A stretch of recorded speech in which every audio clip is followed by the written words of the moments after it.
عقل مند قاضی۔ ایک زمانے کی بات ہے کہ ایک قاضی بہت عقل مند اور انصاف کے ساتھ فیصلہ کرتا تھا۔ ایک دن قاضی کے پاس دو عورتیں آتی ہیں، ان کے ساتھ ایک چھوٹا سا بچہ ہوتا ہے۔ وہ دونوں عورتیں رو رہی تھیں تو قاضی کہتا ہے کہ کیا ہوا؟ تو ایک عورت کہتی ہے کہ یہ بچہ میرا ہے اور دوسری عورت کہتی ہے کہ نہیں، یہ بچہ میرا ہے۔ اس عورت نے میرے بچے کو اغوا کرنا چاہتی تھی، پر میں نے اس کو پکڑ لیا، اور پھر یہ کہتی ہے کہ یہ بچہ میرا ہے۔ دوسری عورت بولتی ہے کہ نہیں قاضی صاحب، یہ جھوٹ بولتی ہے، اس نے اسی طرح سے میرے بچے کے ساتھ کیا ہے اور اب کہتی ہے کہ یہ بچہ میرا ہے۔ دونوں عورتیں رو کر اتنے سچ کے ساتھ قاضی کو بتاتی ہیں کہ کسی کو سمجھ میں نہیں آتا کہ یہ بچہ کس کا ہے۔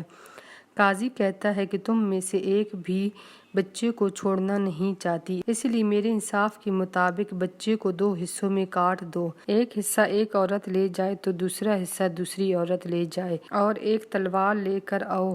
جب ایک سپاہی تلوار لے کر آتا ہے اور بچے کو درمیان میں سے کاٹنے لگتا ہے تو ایک عورت کہتی ہے کہ نہیں، اس کو نہ مارو، بچہ اس عورت کو دے دو، مگر اس کو نہ مارو۔ تو قاضی کہتا ہے سپاہیوں سے رک جاؤ، یہ بچہ اس عورت کا ہے جو بچے کو مارنے نہیں دیتی۔ تو قاضی وہ بچہ اس عورت کو دے دیتا ہے اور دوسری عورت کو پکڑ لیتے ہیں۔ قاضی کی عقل مندی سے بچہ اپنی ماں کے پاس چلا جاتا ہے۔